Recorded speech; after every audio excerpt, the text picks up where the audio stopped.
بسم اللہ الرحمن الرحیم۔ سفر المظفر کے آخری بدھ کو امیر ہونے کا خاص عمل لطائف اشرفی میں موجود ہے۔ لطائف اشرفی سید مخدوم اشرف جہانگیر سمنانی کی تصوف کے موضوع پر مشہور تالیف ہے۔ لطائف اشرف تصوف کا ایک انمول خزانہ ہے۔ قرآن و حدیث، صحابہ و تابعین، ائمہ اربعہ، مشائخ عظام اور مستند کتابوں کے حوالہ جات کے ساتھ آداب صوفیہ اور آداب تصوف بیان کیے گئے ہیں۔ تصوف کے تمام موضوعات پر مفصل بحث کی گئی ہے۔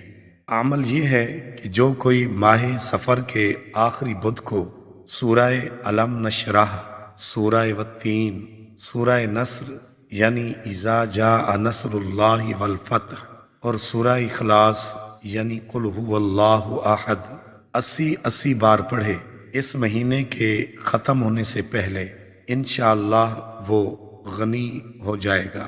صورتیں پڑھنے کی ترتیب یہ ہے کہ الم نشرح 80 بار، سورہ والتین 80 بار، سورہ نصر 80 بار اور سورہ اخلاص 80 بار، یعنی ایک سورت مکمل پڑھنے کے بعد دوسری سورت پڑھنی ہے۔ سفر المظفر کے آخری بدھ کسی بھی وقت غروب آفتاب سے پہلے پڑھ سکتے ہیں۔